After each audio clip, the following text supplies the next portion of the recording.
hoje eu estava... eu tenho que ver Globo News, né, gente? Não tem jeito, eu tenho que ver. Hoje eles receberam um advogado, um dos advogados do Bolsonaro, da equipe do Vilardi. E assim...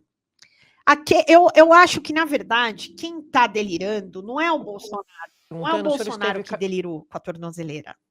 Quem delira é a defesa do Bolsonaro. Porque você falar isso em rede nacional, tem que ter, gente, tem que ganhar muito dinheiro, viu? Eu, como advogada, eu falo, cara, tá aqui. Então, vamos ouvir o que ele vai falar. Mas já dando uma prévia, a medicação que o presidente vinha consumindo pode ter causado uma alteração cognitiva nele, diz o Paulo Bueno. Vamos lá, vamos ouvir essa besteira. Com o presidente Bolsonaro no sábado, após a prisão dele, na segunda, se eu não me engano, o senhor me corrija se eu estiver errado aqui. Correto. Tá, eu estou aqui acompanhando a cronologia dos fatos. E pergunto ao senhor, primeiro, qual foi o primeiro argumento do ex-presidente depois da audiência de custódia a respeito de qual estratégia de defesa os senhores vão seguir? Pelo que eu estou entendendo, vai ser buscar esses laudos para provar que a tentativa ali, a violação, teria sido um surto, é isso? Olha, André, vamos lá. Estratégias de defesa, vamos separar em dois elementos aqui. Primeiro, em relação à retirada dele da prisão domiciliar, convolada em prisão preventiva. Essa, de fato, nós passamos uma análise mais detida aqui, pode ter causado, sim, uma alteração consumindo, pode ter causado, sim, uma alteração cognitiva nele.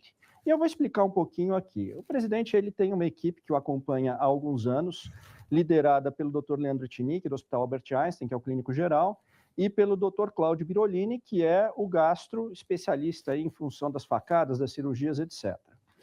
Bem, como todos sabem, o presidente Bolsonaro ele vem apresentando um quadro recorrente de soluços, refluxos, que torna até aflitiva a conversa dele. As pessoas que estiveram com ele ao longo dos últimos meses, em visitas, etc., relatam, sem exceção, os recursos, os soluços sem parar, ininterruptos. A partir disso, essa equipe médica submeteu o presidente ao consumo de duas medicações de natureza psiquiátrica, justamente tentando minimizar a ansiedade, etc., que são a gabapentina e a clorprazina, né? Ambos remédios psiquiátricos que têm algum efeito hipnótico, enfim, mas estava administrado, ele vinha tomando isso há algum tempo. O que aconteceu pouco antes desse episódio da madrugada do sábado? O presidente foi atendido por uma médica, se não me engano, geriatria, enfim, uma outra especialista prescreveu a ele a medicação pregabalina, que produziu e produz potencialmente uma interação medicamentosa com essas duas medicações que ele já vinha tomando. Enfim, eles estão aí ainda falando da questão da interação medicamentosa. A defesa dele ainda está nessa. E outra coisa que eu quero trazer, deixa eu só os pontos mais importantes da defesa, que foi a parte que eu achei mais esdrúxula. Gente, eu vou perguntar para vocês, se vocês estivessem com uma tornozeleira, vocês iam ficar tentando interagir com a tornozeleira? Vocês iam, oi, tornozeleira, tudo bom, não sei o quê. Vocês iam ficar tentando interagir com a tornozeleira? Digam para mim aqui nos comentários. O que ele diz é o seguinte, o advogado do Bolsonaro, simplesmente interagir com a tornozeleira não significa que ele pretendia fugir. A fuga seria uma estrutura complexa. Se ele pretendesse fugir, ia cortar a tornozeleira. Gente, para, né? Tá achando que a gente é idiota? Que a gente tem cara do quê? Aqui. Vocês juram? Então vamos lá, vamos ouvir, meu ouvido não pode sangrar sozinho. Ele nunca pretendeu fugir. Tanto que ele mesmo teve a diligência de informar ao setor que acompanha ali, que faz o monitoramento. Mas o que ele queria, então, se não era fugir? Era abrir e fazer o quê?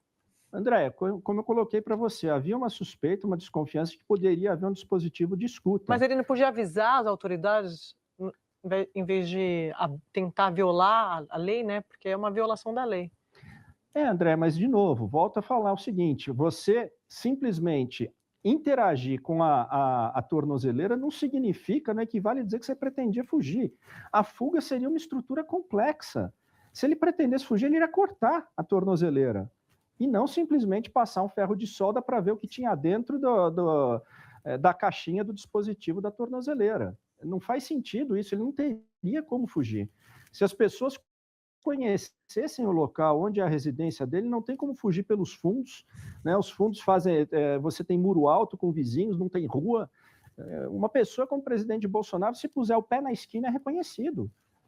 Então, você tem que apreciar o contexto aqui. Eu vou trazer, inclusive, como paradigma, já que estamos falando de tornozeleira, o episódio do presidente Fernando Collor de Mello. A tornozeleira dele ficou descarregada por 36 horas. 36 horas você dá uma volta e meia ao mundo. E não foi preso por conta disso. Desrespeitou o procedimento do uso da tornozeleira, desrespeitou.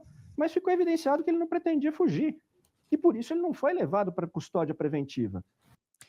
Gente, não é muita palhaçada isso? Fala a verdade. Gente, para.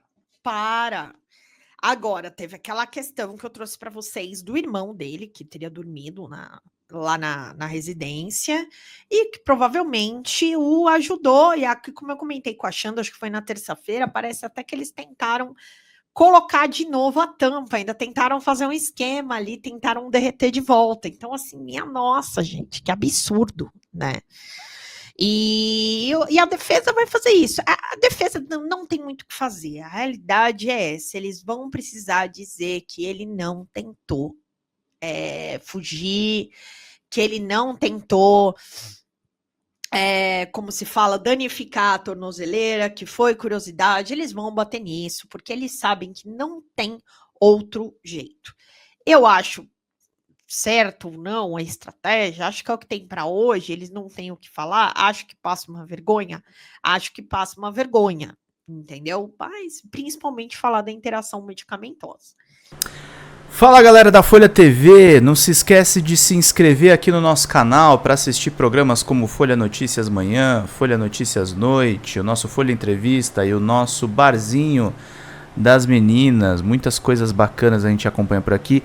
E a gente precisa muito, muito do apoio de vocês para nosso trabalho jornalístico, investigativo, de curadoria de conteúdo, com vocês ajudando no nosso Pix, folhademocrata@gmail.com, ou mandando superchats, valeu demais, e os recursos financeiros, tornando-se membro do nosso canal, no nosso curso de jornalismo básico, para você ficar muito bem informado a respeito de tudo. Queridos e queridas, muito obrigado pela presença de todos vocês. Vida longa e próspera. Cuidem-se, cuidem dos seus e não esquece de se inscrever aqui na Folha TV. Até mais!